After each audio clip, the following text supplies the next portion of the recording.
बिना टाहियारे आसिला जगा। विश्व प्रसिद्ध श्री जगन्नाथ रथयात्रा एथर देखा मिली एक अत्यंत व्यतिक्रमी दृश्य।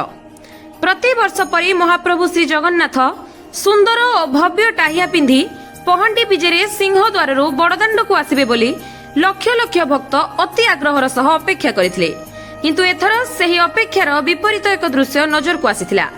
महाप्रभु बिना टाहियारे पहंडी विजे करी बड़दाण्ड को आसीथिले। तेबे एही दृश्य देखिबा परे भक्त मानक मनरे अनेक प्रश्न सृष्टि होईछि। सोशल मीडिया रे मध्य एहाकु नै विभिन्न मतामत एवं चर्चा जोर धरिछि। अनेक भक्त कहउछन्ति जे टाहिया हेउछि पहंडी विजेर एक पारंपरिक एवं आकर्षणीय अंश, तेणु महाप्रभु को बिना टाहियारे देखि सेमाने आश्चर्य प्रकाश करिसन्ति।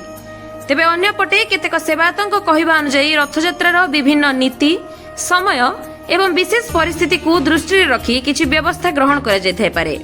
तेबे यार प्रकृत कारण संपर्क में श्रीमंदिर प्रशासन किंबा संपृक्त सेवायतଙ୍କ पक्षरु आधिकारिक स्पष्टीकरण आसिबा परे ही संपूर्ण चित्र सामना को आसिबो।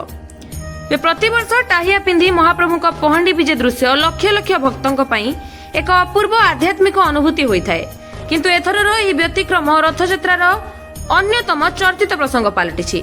तेबे अनेक भक्त यार कारण जानिबाकू उत्सुकतार सह अपेक्षा करिसेंति। तेबे घटना को नहीं जदि श्रीमंदिर प्रशासन किंबा सेवायतଙ୍କ पक्षरु कोनोसी आधिकारिक सूचना प्रकाश पाए तार समस्त अपडेट जानिबा पई दी पब्लिक ओडिशा सह जोड़ी होई रुहंतु।